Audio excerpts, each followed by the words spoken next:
waxaan leenahay al-shabaabka ilmaha yararka ah oo Soomaaliyeed lubinaysaan oo aad diinta islaamka uga been sheegaysaan oo aad ku qancinaysaan inay maaragtay naftoodana halaagaan dadkii ay ka dhasheen ay halaagaan marka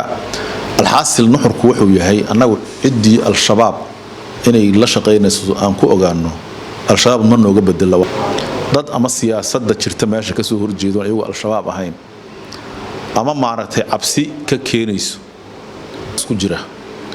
waxaad ogsoon tahay dadka hadda wariyaal badan baa jira dhibaatada jirta dad waxaa jira wariyaal ah oo waxaan sheegay laakiin al-shabaabku waxaan ka dhib yarayn dadka maaragtay afcaashooda iyo ficiladooda baabuuninaya oo jooga al-shabaabku hadee waa dad cadow ah oo argagixiso ah oo maaragtay dawladnimada iyo horumarka iyo dadnimada ka soo horjeeda waxay marka isku dayayaan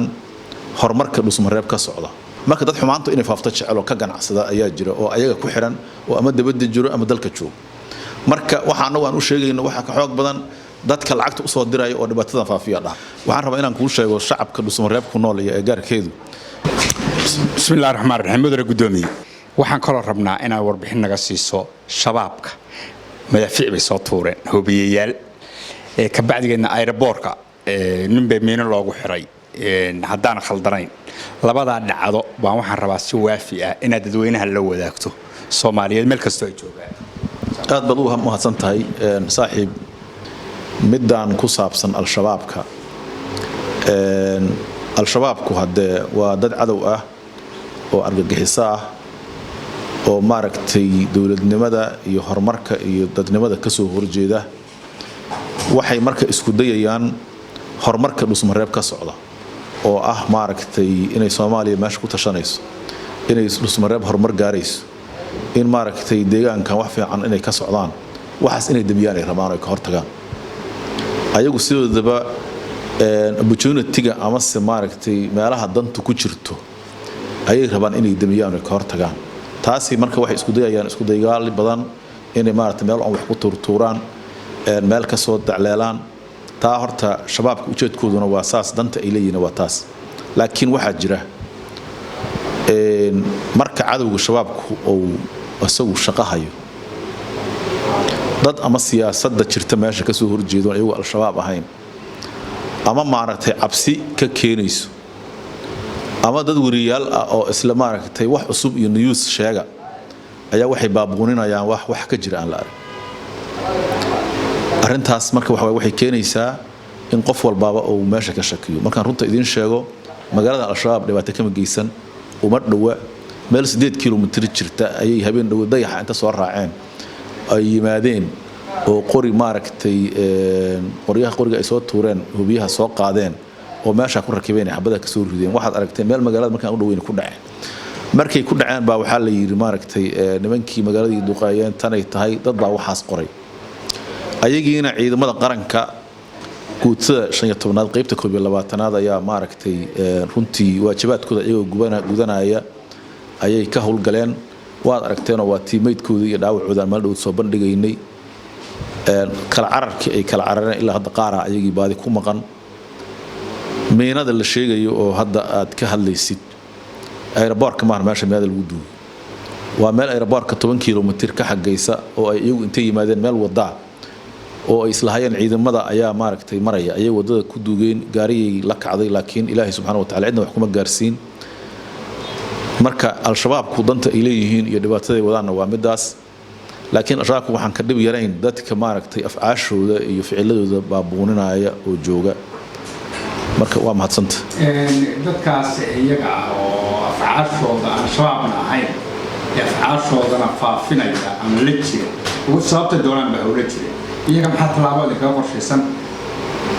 horta waxyaabo badan baa isku jira waxaad ogsoon tahay dadka hadda wariyaal badan baa jira dhibaatada jirta dad waxaa jira wariyaal ah oo waxaan sheegay wariyaalka hadaad qabatay tir waxaan joojiya dhan kala mooshin kale kaaga furma waxa lagu leeyahay saxaafadda la caburinaya umada la dhibaateynaya tan ay tahay meesha xorriyatul qowl kama jiro arintaas marka waxa way dhibkeedii dhankaas kala nooga hayaan ayaga waa u yeernay runtii waa la fariisanay waxaan ku niri wixii xaqiiqo ah saxaafaddu ogashahay xeerka saxaafaddu qora wixii kalena deegaanka propaganda iyo dhibaatada ka daaya marka alxaasil nuxurku wuxuu yahay annagu cidii al-shabaab inay la shaqeynayso aan ku ogaano al-shabaab ma nooga bedelo waa la xisaabtamaynaa runtii Puntland marka laga soo qaado wacyigelin badan bay saxaafadda la siiyey wax badan wacyigelin lagu sameeyey meediyaha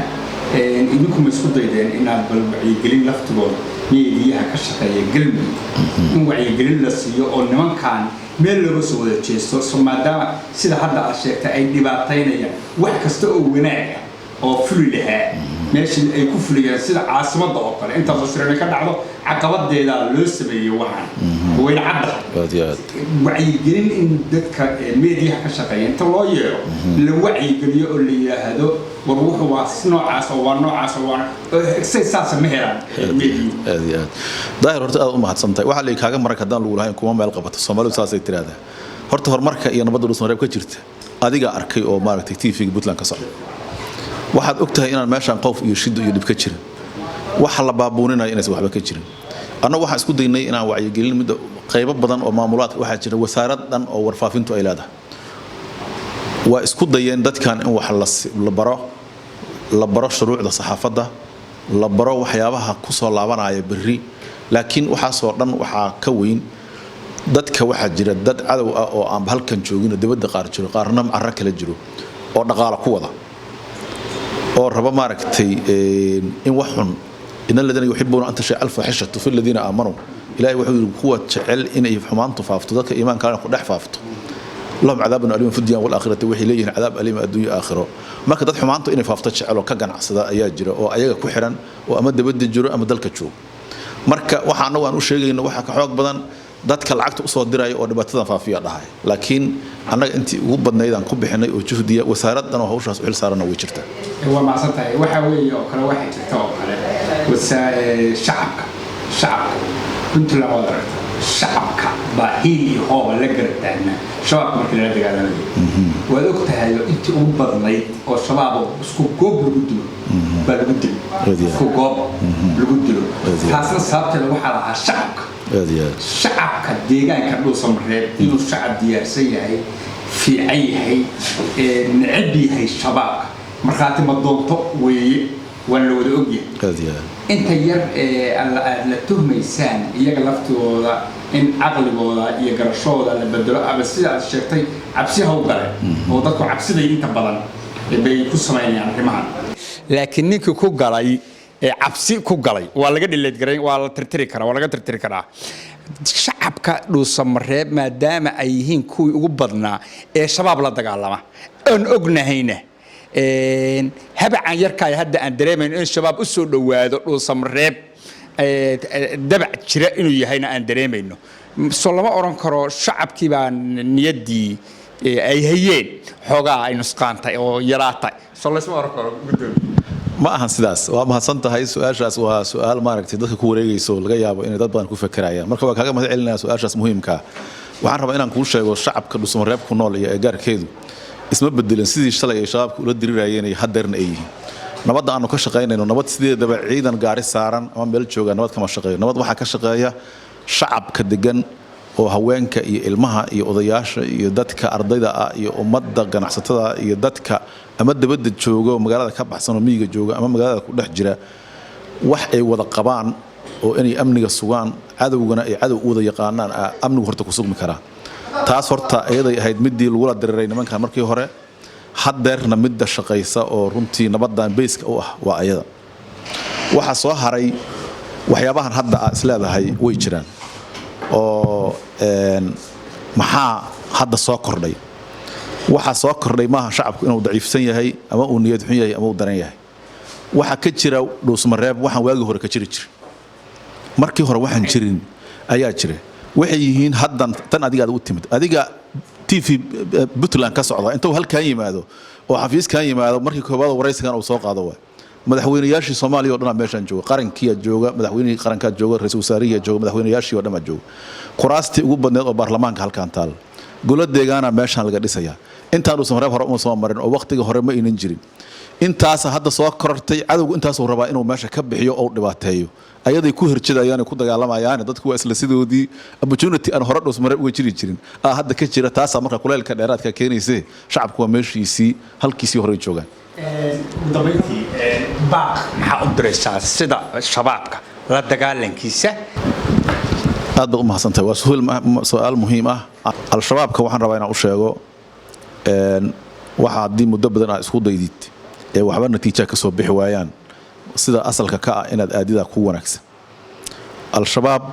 deegaanadan Soomaaliya oo dhan Soomaaliya mar walbaba waxa isku dayeyseen inaad horumarka ka socdo aad burburisaan waxbana kama adnaan gaarin maalin walba hoosa u sii socotaan ilaahay ciqaabkiisina waa idin dheeraad waxaan leenahay al-shabaabka ilmaha yararka ah oo Soomaaliyeed lubinaysaan oo aad diinta islaamka uga been sheegaysaan oo aad ku qancinaysaan inay maaragtay naftoodana halaagaan dadkii ay ka dhasheen ay halaagaan waxba ka gaari maysaane intii hore dhibaatada ku sina waxba ma ka gaaraysaan xaqinka iyo dhulka waxa la yiri xaqinka dhamaada dadka Soomaaliyeed qarax iyo dil iyo dib ma ku dhamay kartaan hadafka aad wadaana mid natiijo keenaya ma ahna mid abtaraho daba go'an waay ilaahay agtiisa ku daba go'an yahay diinta islaamka waa ka been sheegaysaan waxaan shariicada islaamku ogolayn ayaad wadaan diinta islaamka dhibaatada iyo been umadkaad ku haysaan ka daaya dadka Soomaaliyeedna dhibaatada ka daaya waxba ma ka gaaraysaan intii idinka hartay nabada idinku baaqaynaa dawladnimada waa la idinku soo dhaweynaya qaranka Soomaaliya iyo dawladda Soomaaliya iyo gaar ahaan galmudug waxay idinku soo dhaweynaysaa haddaad isu soo dhiibtaan in la idin nabad geliyo wax la idin baro ummadiina aad ka mid noqotaan aad baad u mahadsantihiin shacabka iyada waxaad oranaysaa galmudug inay ka hor yimaadaan nimanka shabaabka oo ay la dagaalamaan iska celiyaan shacabka galmudug waa iska celiyaan hadda waxaad ogsoon tahay bacadweyn iyo dagaalada ka dhacay deegaanada mudug wixii shabaab loogu geystay oo madaxdoodii lagu qabsaday oo hubkoodii lagu furtay waad ogsoontii halkaana mid ka dhacday waad ogsoontii shacabka galmudug waxaan leenahay laba laabka nabadda aad ka shaqaynaysaan iyo ka hortagga al-shabaab sidaad u wadeen si ka badan oo aan kala har lahayn inaad uga shaqaysaan baan idin soo jeedinaynaa